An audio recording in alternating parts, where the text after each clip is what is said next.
the word we should all use is gratitude, because I'm really grateful for my professional life, for the fact that I get to do Broadway, for my our daughters, and I'm grateful that I'm married to this wonderful person. Hello, everyone. Welcome back to another episode of Beyond the Bar podcast. I'm Denise Tova, your host. And today we have a special treat for you. I have with me a very special couple. With us are Fred Siegel, who's a prominent divorce attorney and a Broadway enthusiast, and his wife, Barby Siegel. She's a global CEO of Zeno Group, an award-winning communications agency. And their journey from law office to theater stages, it's really captivating. It's interesting. It's unique. It's a blend of fun, dedication, passion, and I cannot wait to dive in. So welcome to the show, Barby and Fred. Thank you, Denisa. Thanks for having us. Thanks for having us. Thanks for the kind words. Oh, absolutely. You may not say the same thing when we get done, Fred. Be careful. But you know what, Fred, let's start with you. So you obviously have a very impressive legal career, but you also have a deep love for Broadway. So tell me about your journey into theater production. Well, I've always loved the theater. I went to Carnegie Mellon University undergraduate, which had one of the best has one of the best drama programs in the world, and I got a love for theater, I guess, throughout my life, and my parents encouraged it. And I decided that probably I could not have a successful career as an actor, so I decided to get involved in investing in co-producing Broadway shows, which I've now done for about 12 years, and I've been involved in 7 shows. And it was a dream of mine to see my name on a Broadway marquee. And with the support of Barbie, I've made it happen. Just like that. Well, just like that. I mean, knowing the right people, and I now serve on the board of the New York Drama League, the board of directors. So I've pursued it. Barbie has let me run with it, and I really enjoy it. It's a great way to get away from the very difficult job of being a divorce lawyer and hearing a lot of unhappiness all the time. Yeah, that actually that is so unique, and you could say, many people say that is our outlet, is to go to see a show, but for you, it's more than that. And I'm just curious. So you are, I mean, again, as I mentioned before, you have built quite a prestigious legal career, being recently recognized in the best lawyers in America for family law. I mean, so tell me, what led you to the law instead of a career on Broadway? I think it was just a practical career choice. I really enjoy working with people. And the thing about being a divorce lawyer is every case is different, every person is different. It's a way to really help people. And the Broadway thing is, to me, without theater, without the arts, our society would not be what it is. Hmm. Wow. And Barbie and Fred, how did you guys meet? Well, I guess I'll tell the story because Barbie never tells it right. I was working in a law firm, and her sister worked at the law firm. And one day I went to her sister and I said, "You're so nice. It's too bad you don't have a sister." So she said, "Actually, I do." So she gave me Barbie's number. The first time I called, she didn't return the phone call. The second time she didn't return the phone call. These were the days before email and before cell phones. And I said to her sister, I said, "What's with your sister? She doesn't return phone calls." So she said, "Well, she's busy." So the third time she called back, and in November we'll be married a really long time. Barbie, what would be your version of the story? Um, that was pretty accurate. I was young and building my career, and I remember I was working on a big important project for the Campbell Soup Company way back then, which coincidentally is a client today. And I was really busy and needed to get through that project. And so finally, I called him back and I said to his assistant that I was very sorry. And I remember when my sister called me and said, there's this nice lawyer at the firm. Would you like to meet him? And I remember saying yes. And I guess the rest is history. And sort of an interesting note is that the day we had our first date, which was a lunch, my nephew was born, her son. So maybe the stars were a bit aligned. Hmm. That's a great story. What Yeah. you're a very dynamic woman, and woman of many interests. You run a global communications agency. How did you end up there? What is your story? So I went to college in Manhattan. I went to Barnard. And after college, I really wanted to go into advertising. But at the time, there were no jobs in advertising. I was sending letters, and this was before the internet. So I was working on an electric typewriter in my parents' apartment in Fort Lee. So I was introduced to a PR firm, and I went for an interview, and it had all the things I wanted to do, writing and creativity. And I didn't get that job, but I did a direct mail campaign. Again, pre-internet, that was the thing you did. And I typed letter after letter in a self-correcting electric typewriter. I'm really dating myself. And each letter you pulled out and you proofed it to be sure it was perfect. And on this particular letter, I pulled it out and there was a mistake. So for any of your listeners who remember that, you have to go back and retype the whole letter. And I was ready to throw it out, but I thought, you know what, maybe this is the one. And it was. And I got my first job at a small PR firm on Park Avenue South here in New York.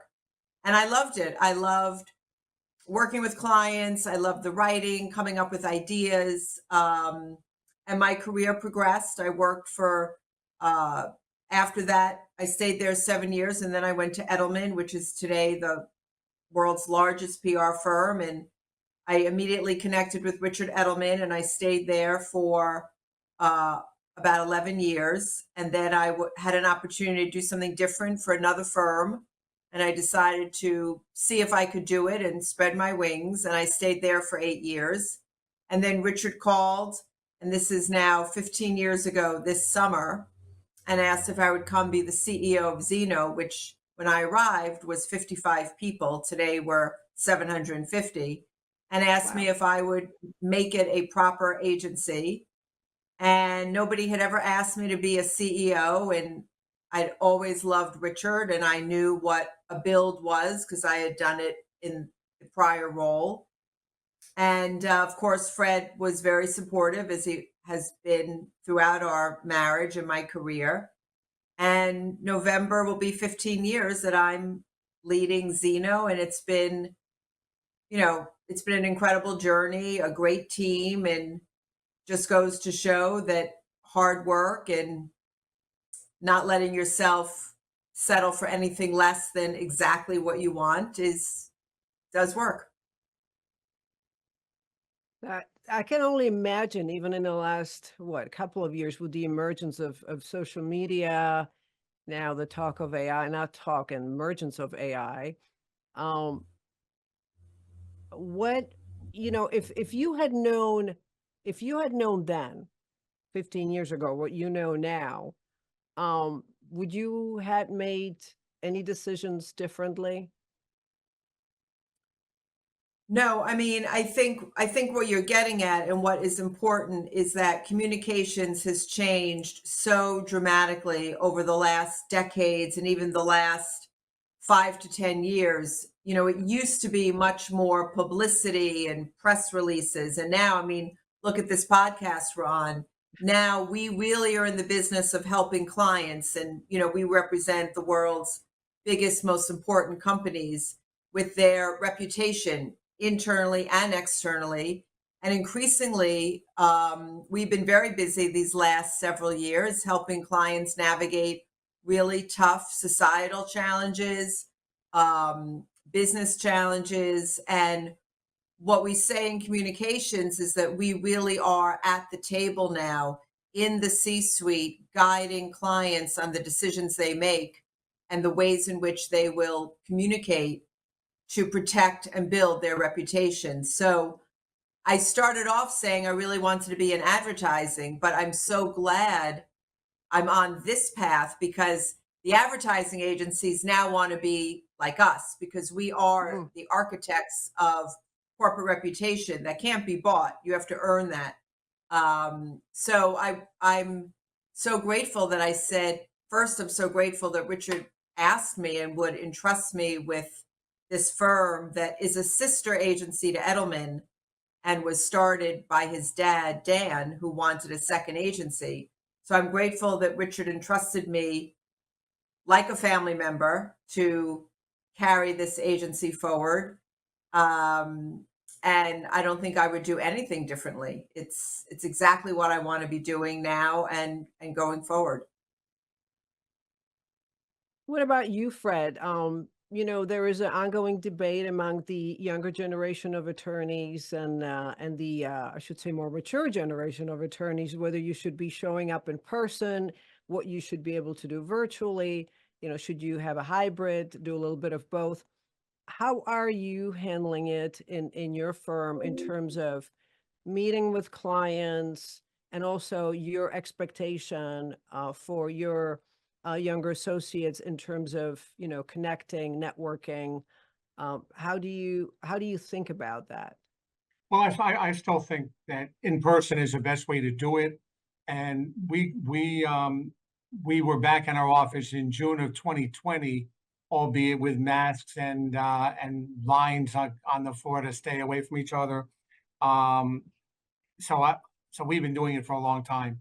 I don't think there's any substitution for being together for young people to learn. I mean, as a young lawyer working in New York City, I got to experience with two of the best lawyers in New York, and just sitting in their offices and hearing them on the phone and seeing how they interact with other lawyers and clients was really important for me. So, we prefer people to be in the office. I think they become better lawyers that way. We will accommodate people to the extent we need to because, it is the world we live in today. But I mean, I've had very substantial clients hire me on Zoom, but I think that I prefer to meet people in person because I just think that personal interaction is the best way to do it.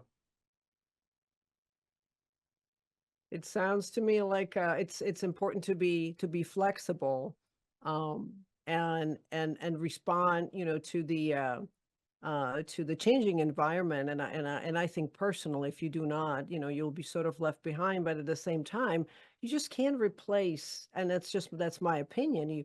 Seeing someone's feelings, someone's presence and energy, and seeing their body language is I think it's really powerful as opposed to doing this virtually. At the same time, I'm a big believer in convenience. If it was not for the virtual world, I would not be able to do what I'm doing today, or it would have been limiting. So yeah, it's an Well, particularly in interesting. court, I mean, Yeah. I remember, I think in the fall of 2020, doing a hearing live in court, and it was difficult because the witnesses were wearing masks, and to Mm, do a cross-examination with someone in a mask where you can't kind of see what they're up to was very challenging.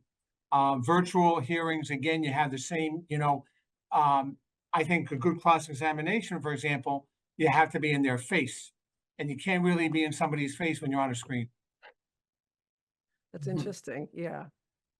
Yeah, it's almost like there's a filter. Yeah, that's I like the way you put it. You can't be in your face. Yeah, that's so true. So you guys have been together for a long time. What would you say, like, what challenges would you say you faced, individually, and as a couple, or maybe I should say setbacks, and sort of how have you navigated through it in life? Well, I mean, I lost a brother 15 years ago. I lost my best friend. We've lost both sets of parents, which is not easy. But, from the outset, we're always together. And there's no one I'd rather, go to bed with or wake up with in the morning than her. And I think I keep her laughing. And I think that's really important. And I think we just have a trust and we have fun. And, we both work really, really hard, but we love to travel. And, like Barbie was in China in October for work. And there we were at the Forbidden City. and we were scaling the Great Wall of China and doing it together. So I think vacationing together, and we just enjoyed being with each other in our house. I'll let Barbie answer it too. I was just going to say, just sort of back to where the conversation began with Fred's love of Broadway. I mean, I think we're both big believers in letting each other do their own thing. We are pretty independent. I, go off and travel, and I always say that I've lived two amazing lives. My work life, which has taken me around the world and into the most interesting businesses and meeting the most interesting people. But then I have my life at home with Fred and our two daughters. So being while Fred really misses me when I'm away, I will say that just allowing each other to do their own thing, I think, is really important and healthy for a relationship. So Fred wants to do Broadway and go to Broadway shows. I don't always go with him. He plays golf.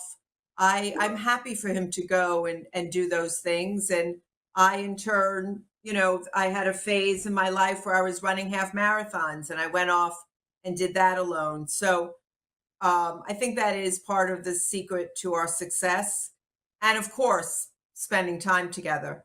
And the trip to China is a good example. Fred usually doesn't travel with me, but this was, sort of an extraordinary opportunity to go to a place that he may not have otherwise gone to. And we were able, I was there for business for 2 weeks. So we had 2 weekends. So that was super fun it was actually the second time we had done it. We had done London actually during the pandemic. I went for a week, and there are certain benefits when you travel as a couple, even for business. You stay in a nicer hotel, and you get to do things. And I remember saying to Fred that it was really fun at the end of a day, sort of coming home to him when you're used to, going back to an empty hotel room. And that's not a bad thing either. Sometimes it's nice to go to an empty hotel room and be by yourself. So I think that is, I've never been the kind of wife that holds Fred back. And he, in equal measure, has not been the kind of husband who has held me back. He has absolutely let me, build my career and travel and be away. And when the kids were young, we were fortunate to have help, but he also was there to make sure there was a parent present when I was, especially out of the country. You just this resonates with me so much because to me, you described a perfect relationship, how close to it Well, it's not as perfect. I will possible. tell you that. Now, when I say Nothing is perfect. perfect, nothing is perfect, but I'm talking about what I meant to say is balanced, right? I'm sure there are disagreements, and then you guys have moments when you just you get triggered, and frustrated, irritated. But what I meant is, and the reason why it resonates because that's sort of epitome of what I have with my husband too, and have had for many years is because it started out as a long distance relationship, is that just because you are apart doesn't mean that something is wrong. As a matter of fact, if you look at two people, if you look at couples, many of them sort of become this mesh of one, and they try to complete each other rather than recognizing we're two whole human beings that have our own separate journey. And I think if you can support yourselves on those journeys, you can support each other on those journeys, and give each other that space to thrive and do what it is that you want to do. There's a security in that, and and I think it's just it sounds solid, and then you're able to really withstand so many challenges. So that's I think I I, find I it imagine a fascinating. lot of couples, when their children go off and leave the house, if what you describe hasn't happened, where each person has his or her own life and interests, it's probably very difficult, maybe for one or both, because then you're sort of left and it's like, what now? And for us, our lives are very full. And so while, of course, we miss our girls and we see them as much as possible, there isn't that gaping hole because we have our work and our interests and our friends and family and so on. So I think for younger couples starting out, I would definitely advise them to build their own lives together but separately. Love that. That's exactly right. Um, and and the other part of it, I think, not taking things personally and recognizing that you each come from different backgrounds, have had different circumstances, different environment that you grew up in, which then shapes your experiences, your view of the world. And if you do get triggered, just sort of owning it and going, well, I got triggered here by something you said or did, and really many times really recognizing, well, that this is more about me than you, and I need to work through it, and then be vulnerable enough, I think, to recognize, to say or admit, this is really about me. I want to own it. I'm going to walk away. But yeah, that's you do have a great balance. Barbie, I know that you are quite a fitness enthusiast, and I can certainly appreciate As that. are What is you, what is Nisa. Yep. You got to keep, especially after a certain age, you got to keep up with it. But That's what's your right. routine these days? So before the pandemic, I would drive 30 minutes to a gym that I loved because I loved my trainer in that gym. And I would drive about 30 minutes each way. And it drove Fred sort of crazy because I'd be in my car usually around 4:45. But I really loved, I love lifting weights. I love working out. It's the one thing that allows me to clear my mind of my work, because as you well know, there's no room for error in the gym. If you're serious, you need to concentrate on what you're doing. So I did that for probably 12 years before the pandemic. Then we were all, shut down, and my trainer and I figured out that we could train via FaceTime. And so that is what we have been doing since 2020. He actually moved to Florida, so he's not even local. And I lift kettlebells, I lift weights, I have everything in my garage I need. And so now my routine is I work out 4 days a week at 8 o'clock in the morning. So I not only have picked up time because I no longer, before the pandemic, my sessions were at either 5:30 or 6 a.m. And by the way, I loved it. I loved starting my day with that. But now, because I don't have to drive to a gym, my workouts are 8 o'clock in the morning for an hour, 4 times a week. And I love it. And I have in my garage, I have dumbbells, kettlebells, a couple of other things, a medicine ball. And I love my trainer. He's great. And it's a different workout every day. And I don't know how people get through the day without something like that. I mean, to me, it's very energizing. It's obviously, you love the physical benefits, but it's obviously very good mentally to sort of clear your mind. And I always find after a workout I have more clarity on something that might be bothering me or a problem at work. So I'm very, very committed to that. I will say there are days I wake up where I'm like, I wish I didn't have to go do it. But once you get into it, you're reminded how good it feels, and it brings me a lot of joy. And as I said earlier, I had a phase where I ran half marathons, and I ran 3 of them, and I absolutely loved it. I stopped doing it because it's a different, as you know, it's a different kind of training. And I also don't want to jinx anything. My knees, my legs, everything is really good. And, as you get older, it can be a little bit more punishing. So I like to run, but I haven't done, it's probably been, I don't know, maybe 8 years since I did a half marathon. So that's That is so my, I impressive. also that's value my exercise, go-to. and Barbie and I could never really, we've never worked out in a gym together, I don't think. So I get up very early, and around 5:30 in the morning, I drive to an Equinox that's 5 minutes from my office, because I need to work out with other people. I need to see other people working, and I like having all the different equipment that they have. So, and I've been going to this gym now for, I don't know, almost 20 years. So there's a regular group of people that I see that I know.